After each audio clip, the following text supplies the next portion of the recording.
Ustadz Abdul Somad. Kalau saya sejarah lulus A-. Alhamdulillah. Ma ibu bapak saudara-saudara sekalian, hati-hati milih teman. Pak PJ, hati-hati milih kepala dinas.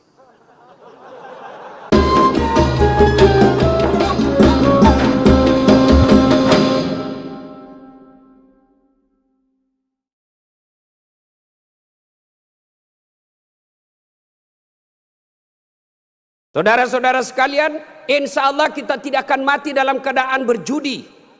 Tapi yang bisa membuat kita mati kafir, hubbi aklil haram, suka memakan makanan haram. Salah satu di antaranya menerima serangan fajar ketika pemilu yang lalu.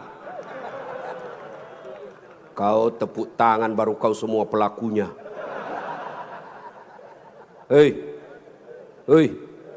saya mau tanya, Dek. Kalau kau terima serangan fajar 300.000, kaya ndak? Kaya tidak? Ibu-ibu, kalau menolak serangan fajar miskin tidak? Miskin tidak?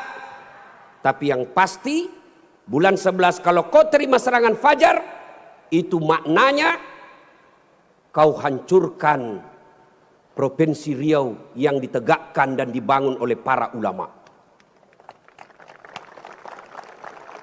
Kalau kau terima 300.000, ibu bapak, yang kau terima 300.000, itu maknanya kau tutup masa depan anakmu yang cerdas untuk jadi pejabat. Kenapa? Karena yang bisa jadi pejabat yang hanya punya duit. Mampu menolak serangan fajar? Mampu? Baru 100 orang. Bisa? Bisa? Ya Allah, dengarlah janji hambamu. Kalau bulan 11 dia terima serangan fajar, buat hidupnya sengsara dunia akhirat. Bos, anak muda, kalau korupsi 70 miliar masuk neraka, rasa-rasanya di dunia dia nikmati. 75 miliar bisa nikmati keliling-keliling dunia.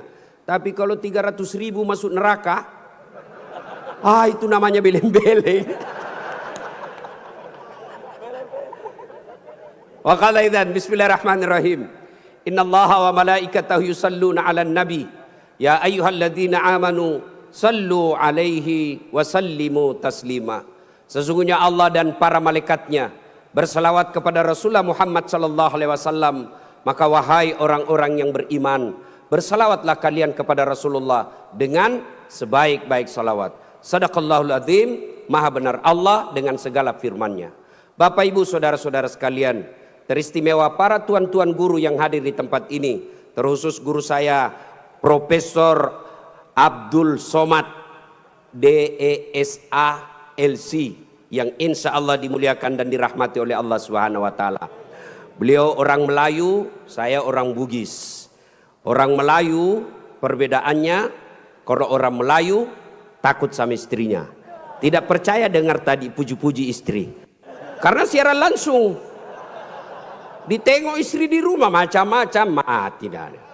Kalau kami orang Bugis tidak takut sama istri, cuma istri lebih berani dari kami.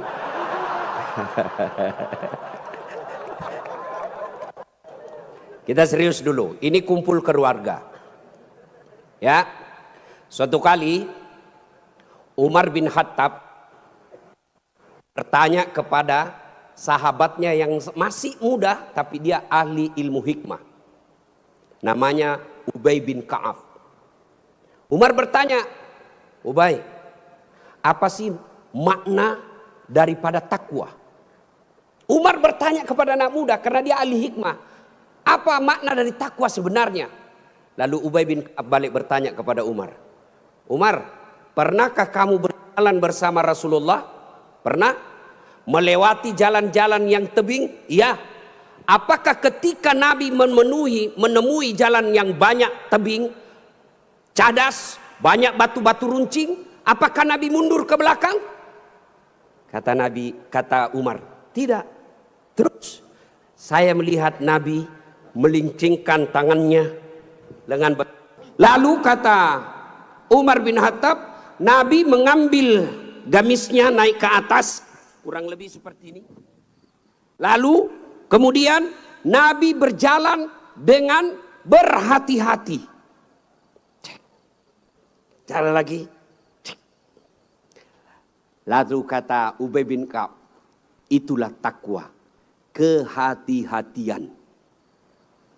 Apa hubungannya? Satu, kalau kau mau punya rumah tangga yang baik, adik-adik sekalian, hati-hati milih calon istri.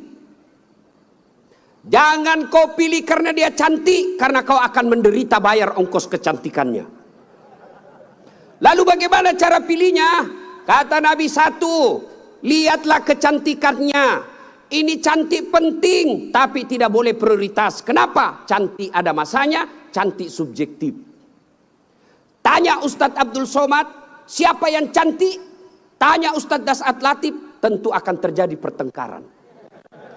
Siapa yang cantik Das'at Latif? Mamanya Ece dong, di rumah saya. Kata Ustadz Abdul Somad, mama istri saya. Urusan bapak, bukan urusan saya. Cantik itu menurut si A, cantik menurut si B belum tentu. Cantik subjektif. Yang kedua, cantik itu temporer, ada masanya. Sweet 17, 17 tahun, cantik Masya Allah. Semua kalau dia tersenyum, semua satu kampung tersenyum melihat kalau dia senyum. Semua terpesona. Tapi balik itu 17. 71 tersenyum, lari cucunya dikira mau digigit. Iya kan?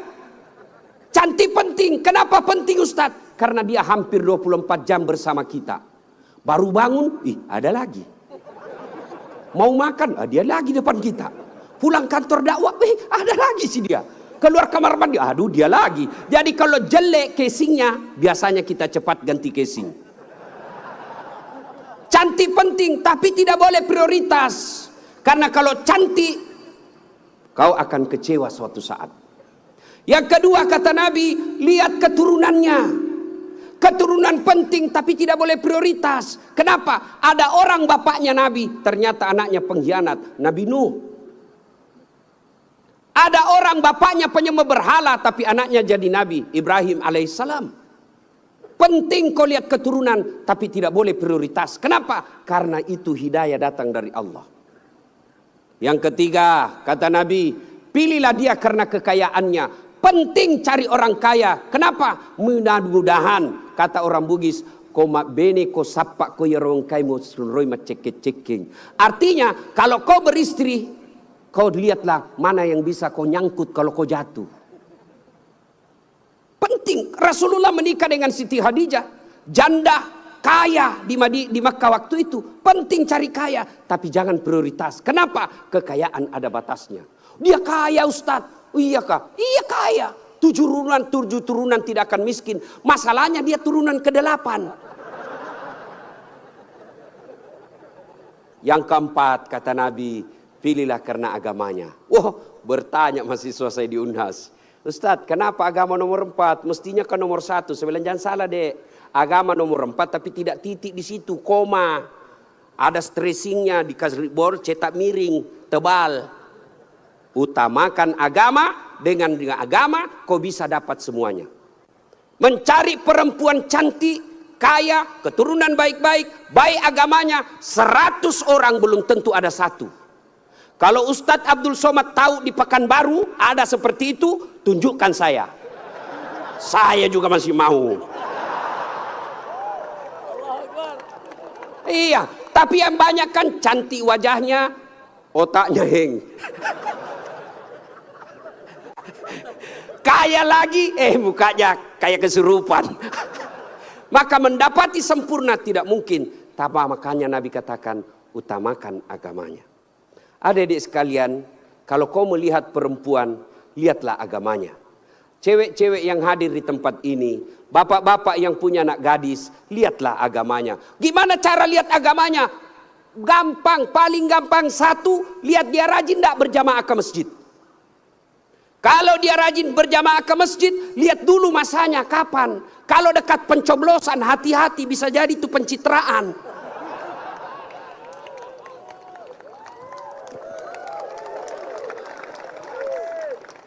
Ada juga di Pekanbaru begitu? Ada? Kau salah, kenapa kau pilih? Ya? hati-hati milih istri. Cewek, kalau kau mau lihat cowok yang baik, lihat sholatnya. Kalau kau berjalan bertiga, tiba-tiba masuk waktu sholat dia gelisah, dek cari masjid dulu, itu sudah harapan. Tapi begitu kau bilang dek, dia bilang bang sholat dulu dong, sudah mau asar ini kita belum sholat duhur. Nanti kau lewatin surga, besok aja lagi sholat. Sudah selesaikan, langsung katakan wabillahi taufiq wal hidayah, say goodbye. Dan tidak usah pacaran bos. Tidak ada. Saya kadang curhat ibu-ibu, kenapa suami istri saling tidak menghargai? Suami memaki istrinya, istri menghina suaminya. Salah satu sebabnya karena kau terlalu lama pacaran. 4 tahun kau pacaran, 4 tahun saling membohongi, maka tidak ada lagi wibawa di depannya.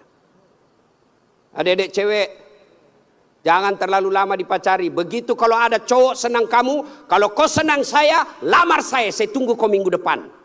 Begitu kau bilang lamar, hilang itu dia besok. Ini juga cewek sekarang baru modal-modal dikirim stiker lope-lope. Kelepak-kelepak, beleng-beleng. Modal 15.000 dibelikan roti 1 bungkus. Teh 1 autan 2 biji. Bawa pinggir jalan lihat nonton mobil. Motor aja 1 tahun dicicil lunas. Masa kau 3 tahun dipacari tidak ketemu dilamar-lamar? Berhenti. Maka yang pertama, kalau mau punya rumah tangga yang baik, pilih karena Allah. Yang kedua, saudara-saudara sekalian, percaya bahwa tidak ada rumah tangga yang tidak ada masalahnya. Bohong kalau ada orang bilang tidak ada masalahnya. Bohong. Jangankan kita ini para ulama.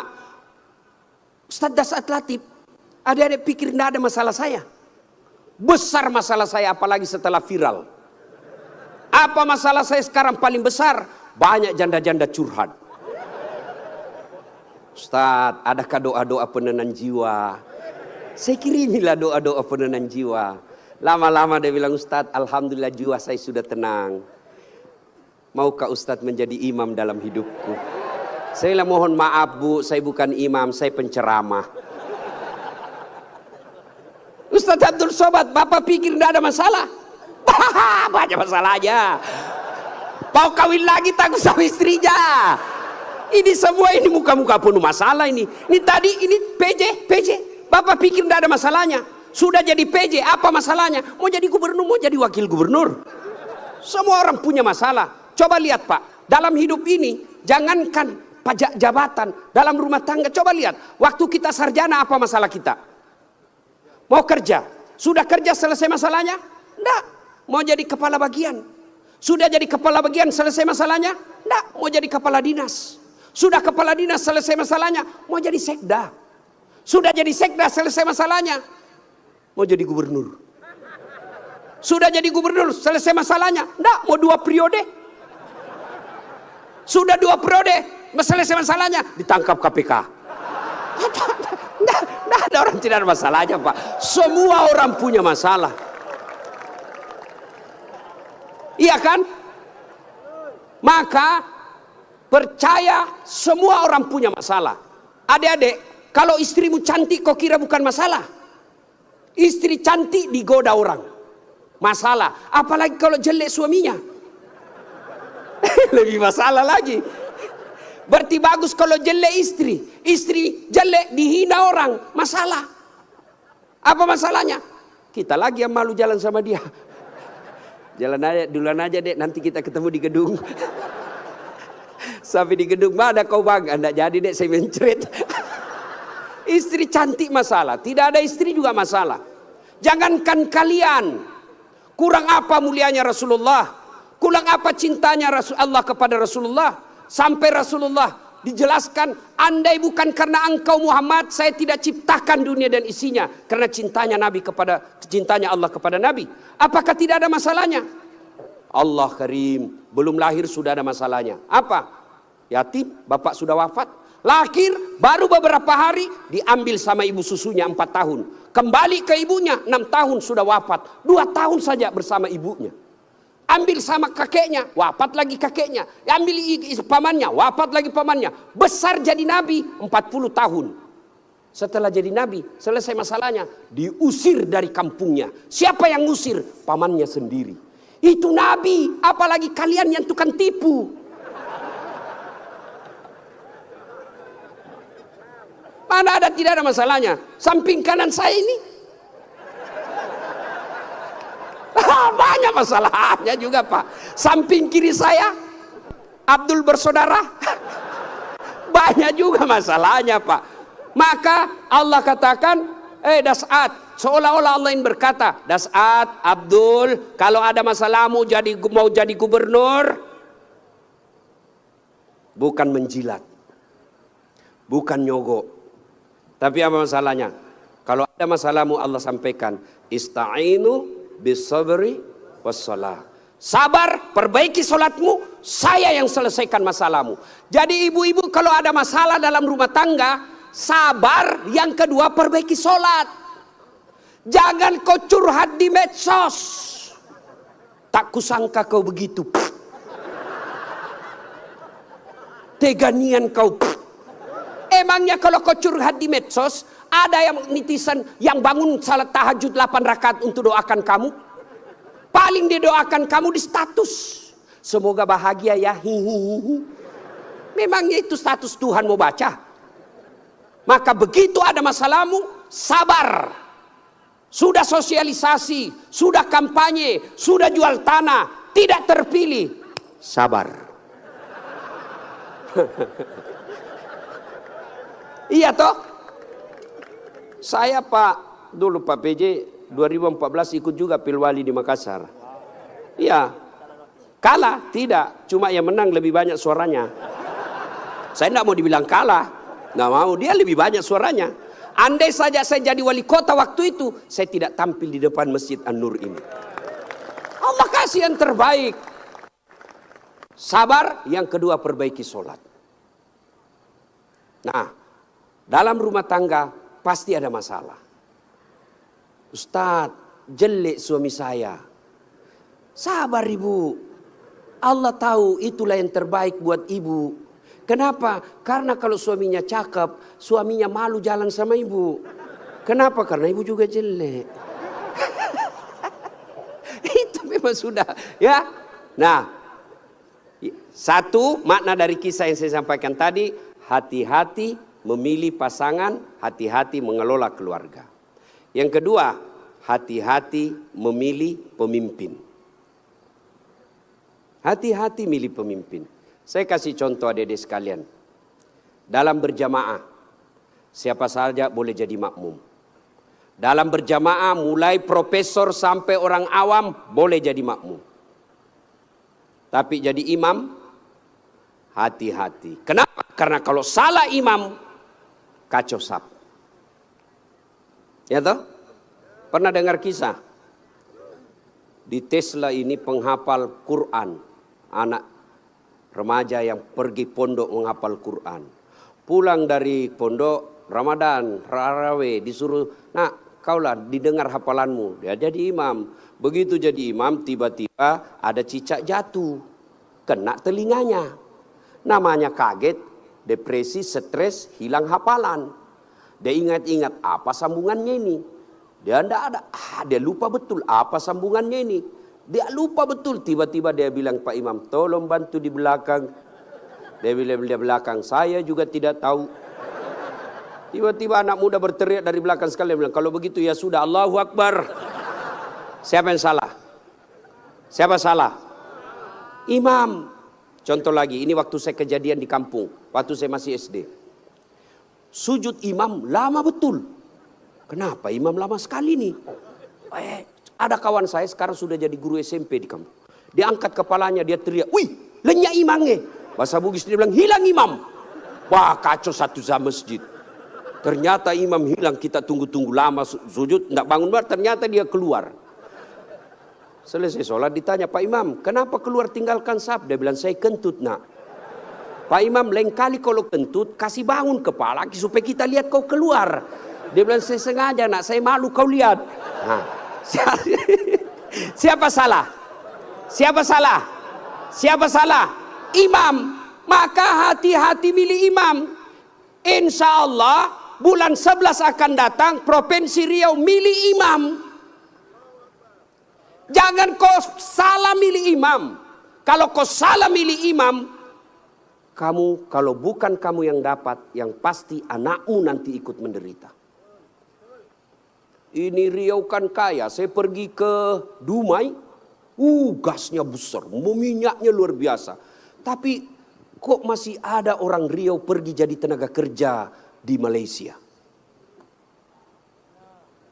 Banyak kan? Makanya salahnya kalian kalau kau salah milih pemimpin. Pilih yang baik. Kalau ternyata kita sudah ikhtiar pilih yang baik, ternyata mereka berkhianat, serahkan kepada Allah. Maka saudaraku, jangan kau pilih karena dia sekampung. Jangan kau pilih karena satu partai. Jangan kau pilih karena satu suku. Jangan kau pilih karena kau tim suksesnya. Tapi pilihlah yang betul-betul kau yakini bisa menyelamatkan Provinsi Riau. Hati-hati milih pemimpin. Yang ketiga, hati-hati milih teman. Hati-hati milih teman. Teman itu menentukan siapa kita. Itulah sebabnya Nabi mengilustrasikan, kalau kau berteman dengan penjual parfum, maka kalau kau tidak dapat parfumnya, kau dapat wanginya. Kalau kau berteman dengan pandai besi, kalau kau tidak dapat apinya, kau dapat bara panasnya. Kalau Anda bersahabat ulama, insya Allah ulama itu akan menunjukkan kepada kalian yang baik. Cuma sayang 1000 sayang, kita lebih senang bersahabat dengan pejabat daripada para ulama. Kau cium tangannya pejabat, baru 5 menit yang lalu dia korupsi. Mana buktinya? Kalau pejabat mau datang sama kamu, rumahmu kau perbaiki. Kalau perlu horden ganti, makan menu khusus. Begitu kau jemput penghafal Quran, kau jemput, kau kirimi ojek, Grab, rusak lagi stang kakinya satu, setengah matilah kita di belakang tak gantung kaki, hujan lagi satu mantel berdua, sudah sampai sedikit lagi Ustaz, sedikit lagi, 2 kali tikungan, basah semua kita punya baju. 1 jam kita salawatan, sallallahu ala Muhammad, sallallahu ala, basah semua ketek Pak, nggak ada kipas angin. Begitu pulang dikasih uang 50.000 dikucak-kucak. Jangan ketawa, saya serius ini. Tapi saya bersyukur Provinsi Riau ulang tahun dengan membuat tabligh akbar seperti ini. Banyak provinsi ulang tahun pesta ngundang artis. Apa kau dapat kalau undang artis? Alamat palsu. Kelihatan dadanya, kelihatan pahanya, bajunya kelihatan dada, pendek pula. Enggak juga kau dikasih pegang. Kau dikasih lihat-lihat saya. Jangan ketawa, saya serius ini. Maka kita bersyukur dibawa kepemimpinan Pak PJ Gubernur sekarang ini, ulang tahun Riau bikin tabligh akbar. Sudah selalu tabligh akbar Ustadz, tapi kali ini spesial. Kenapa? Mendatangkan ulama dari beberapa wilayah Indonesia. Saya baru paham tadi mazhab tentang Riau. Memang kalau geografi beliau dan sejarah lulus A dia Pak, Ustadz Abdul Somad. Kalau saya sejarah lulus A-. Alhamdulillah. Ma ibu bapak saudara-saudara sekalian, hati-hati milih teman. Pak PJ, hati-hati milih kepala dinas. Hati-hati kalau bapak jadi pejabat besok-besok, hati-hati milih teman Pak. Teman pejabat itu belum tentu tulus.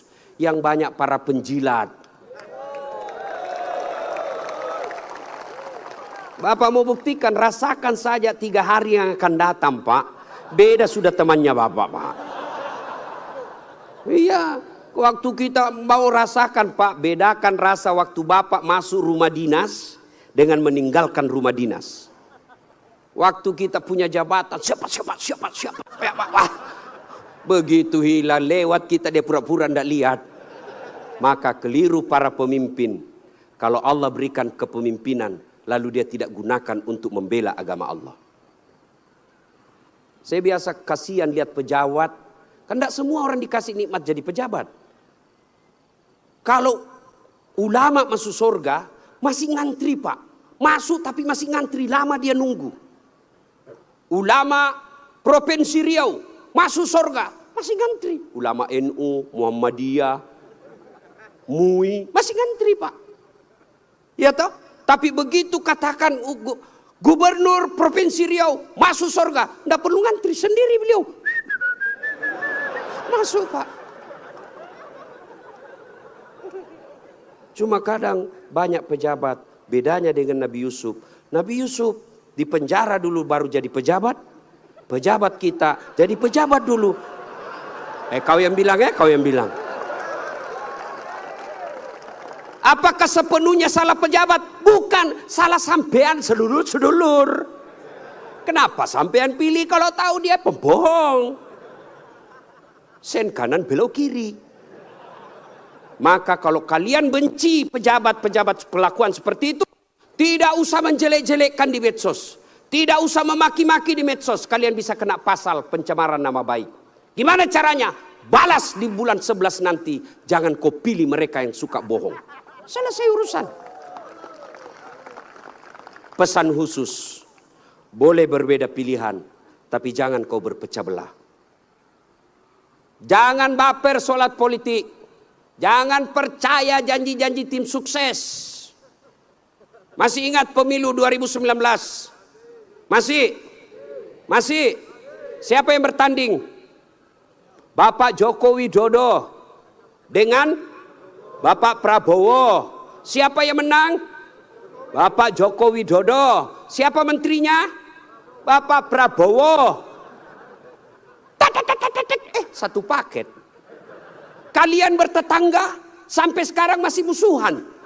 Apa namanya kalau bukan beleng-beleng? Maka saudaraku, penting memilih kepala daerah. Penting memilih pemimpin di daerah kita, tapi jauh lebih penting memelihara kemaslahatan dan persaudaraan kita. Innamal mu'minuna ikhwah. Orang Islam itu bersaudara. Tangan kanan gatal tanpa disuruh kiri yang garuk. Tangan kiri yang gatal tanpa diundang kanan yang garuk. Gatal dua-duanya kerjasama. Anak muda jalan-jalan, tahan tuh kakinya. Kaki tahan tuh, seluruh tubuh merasa sakit. Aduh.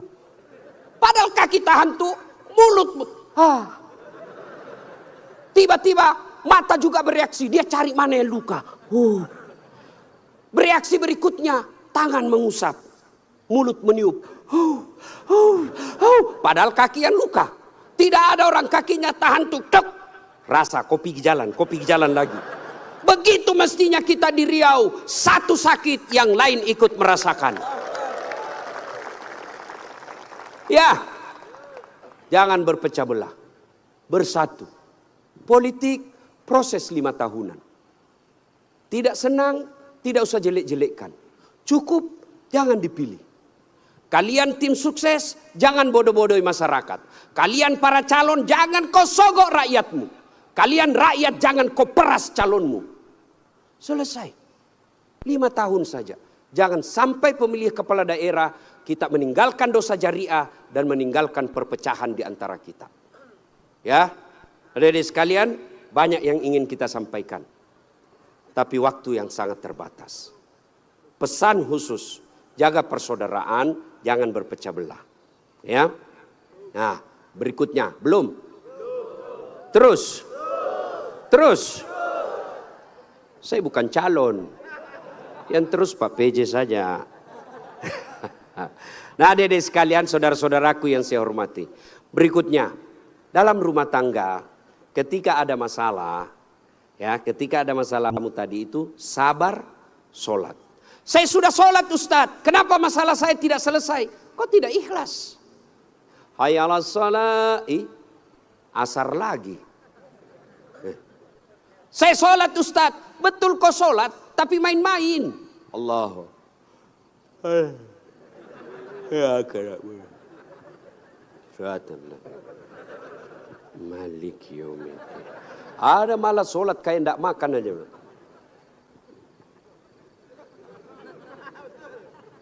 Betul, karena kau yang pelakunya. Ada juga sholat terlalu semangat. Allahu Akbar. Kau ketawa karena kau alami semua. Maka kalau ada persoalan, tidak usah kau cari kambing lain, kambing hitam. Lebih baik kau koreksi sholatmu. Kalau sholat baik, Allah yang selesaikan. Itu janji Allah, bukan caleg. Oh, kalau caleg Pak, andai saja boleh kita dijanji surga, surga pun dijanjinya. Dia bagi-bagi kartu nama, pilih saya, sama-sama kita orang Siak. Ada masalahmu, telepon saya 24 jam. Begitu terpilih dia ganti nomor HP-nya. Tapi kalau Allah yang janji, Allah pasti berikan. Kau sholat, saya yang selesaikan masalahmu. Saya sudah sholat Ustaz, kenapa masalah saya tidak selesai? Berarti Allah tahu itu masalahmu akan menjadi amal buatmu. Saya sholat Ustaz, kenapa masalah saya tidak mau berhenti? Kok Allah tidak dengar doa-doa saya dalam sholat saya? Sangka baik. Berarti Allah tahu bukan itu yang terbaik. Pak PJ dengan Pak Abdul Wahid. Ya, sudah ikhtiar. Kita doakan menang. Kalau tidak menang berarti itulah yang terbaik. Ya, saya dulu daftar akabri kan, tidak lulus gara-gara ceper. Senang betul kau dengar saya ceper. Saya protes pada Allah waktu itu. Kenapa kau lahirkan saya dalam keadaan pendek? Kau tidak rugi jadi Tuhan kalau saya jadi tentara. Kawan saya lulus. Dia sekarang AKBP, 2 bunga, pakai baret merah, reserse. Saya lulus jadi ustadz, pakai baret putih. Tapi alhamdulillah dengan baret putih yang saya pakai, mulai baret hitam sampai baret merah, ku caramai semua. Allah kasih yang terbaik. Ini resep buat Pak PJ ya.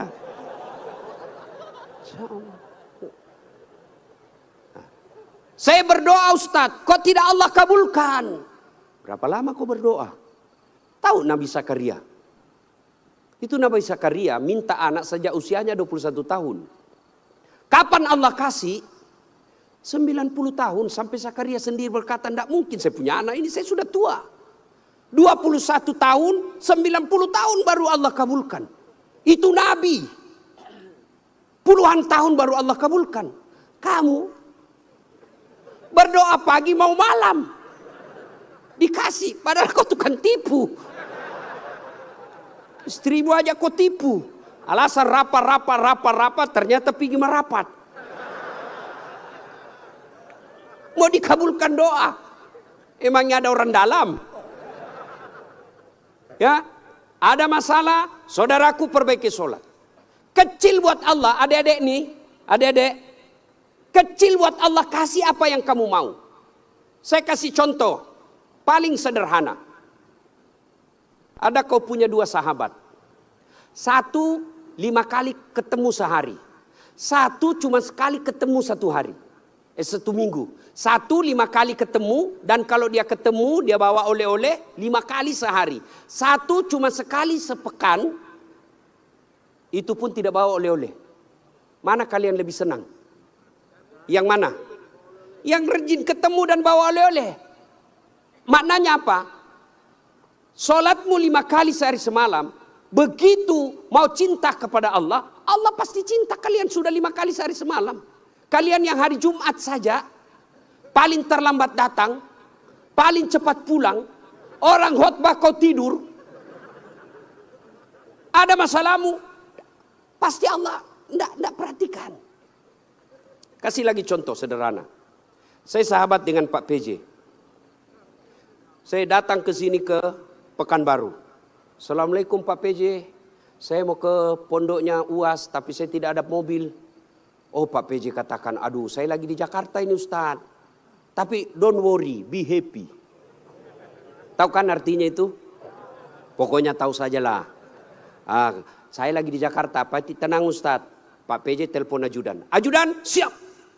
Tolong itu ada Ustadz Dasat, kau jemput di bandara, bawa mobil yang baik, full tangki, jangan lupa kasih oleh-oleh.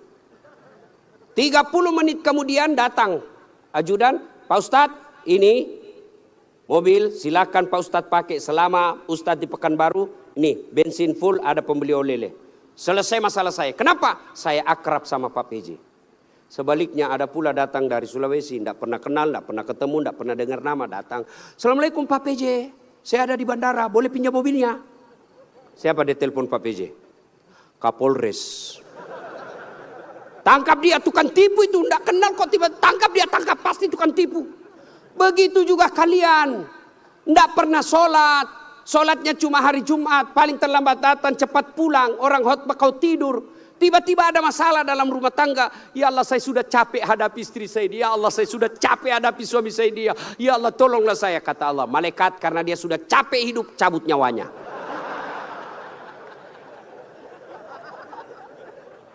Ya, kasih lagi contoh sederhana. Jadi kalau dalam rumah tanggamu ada masalah, sholatmu pasti bermasalah. Contoh lagi, Pak PJ punya ajudan. Ada kan Pak ajudan? Nah, kalau beliau panggil ajudan, itu ajudan, ajudan, biar dia lagi tidur, makan kacang, dia lompat, dia makan dengan bungkus.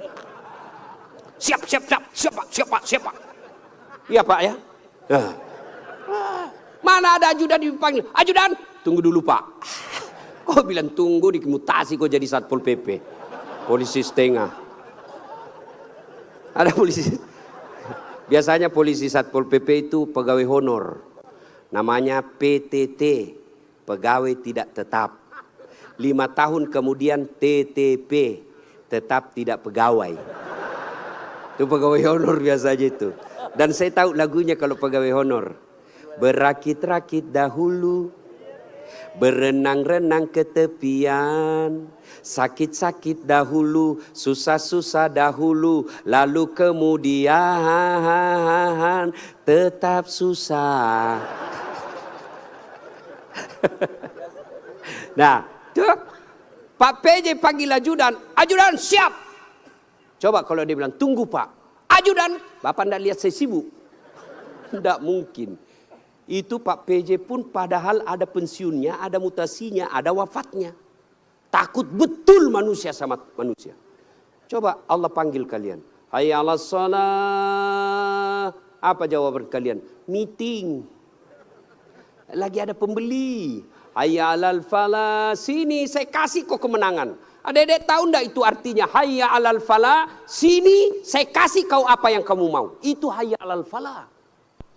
Tapi kita jawab, tunggu lagi ada pembeli. Akhirnya lah, ya sudahlah kau uruslah kau ke pembelimu. Pantas 30 tahun kau jadi PNS tidak bisa lepas dari kredit. Karena Allah kau suruh menunggu. Maka adik-adik sekalian yang lagi cari calon istri, yang sudah ada istri tapi penuh masalah dalam rumah tangga, sabar, tingkatkan kualitas sholat. Kalaupun kamu minta dan apa yang kamu minta tidak dikasih, jangan sangka buruk, sangka baik, berarti apa yang kita minta tidak baik. Kepada suami, sangka baik. Kepada istri, sangka baik. Ibu-ibu jangan sangka buruk kepada suami. Kalau ditelepon tidak dijawab, sangka baik. Oh, berarti dia lagi sholat duha. Telepon duhur tidak dijawab. Oh, suamiku lagi berjamaah. Sangka baik. Sore lagi tidak dijawab. Oh, berarti HP-nya tertinggal di mobil. Tiba-tiba masuk WhatsApp, saya lihat suamimu bonceng cewek, cantik betul. Oh, berarti suamiku lagi nge-grab. Gak kan enak kalau gini, sangka baik. Perbaiki doa. Ada masalah, tapi mustahil Allah dengar doamu kalau tidak sholat. Kenapa? Sholat ini kuncinya ibadah. Adik-adik sekalian, kalau kau mau melihat istri, lihat sholatnya. Adik-adik putri kalau mau kau lihat calon suami, lihat sholatnya. Adik-adik sekalian kalau kau mau lihat calon pemimpin, lihat sholatnya. Kalau dia tidak pernah datang ke masjid, jangan percaya, Tuhannya aja dia tipu.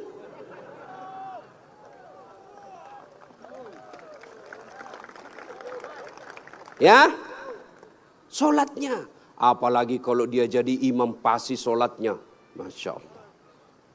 Ya, Ini bukan kita bahas soal politik ya. Bukan, cuma mengajari soal memilih pemimpin. Kalau kau salah milih pemimpin, sengsara bukan cuma kamu, bisa anak cucumu. Saya kasih contoh sederhana. Adik-adik masih ingat masa perjuangan. Nenek-nenek kita, mereka wafat, mereka mempertaruhkan jiwa raganya. Apa mereka yang menikmati hasil perjuangan? Dah, siapa yang menikmati? Cucu-cucunya. Jadi kalau Bapak Ibu memilih pemimpin yang baik, bukan cuma Bapak Ibu yang akan nikmati, 10 tahun yang akan datang anak kita tidak perlu ke Malaysia menjadi tenaga kerja tukang tombak-tombak sawit. Kenapa? Karena bumi Indonesia kaya raya. Tapi sayang seribu sayang kalau kita salah memilih pemimpin, maka negeri kita ini akan dinikmati orang-orang yang datang. Bahkan seperti yang dikatakan guru kita tadi Ustadz Abdul Somad, kekayaan negeri kita dibawa keluar. Maka pilihlah pemimpin yang betul-betul kamu yakini baik dengan cara lihat sholatnya. Ibu bapak saudara-saudara sekalian, inilah tausiah kita pada taklim kita kali ini. Mudah-mudahan ada manfaat. Lebih dan kurangnya mohon dimaafkan.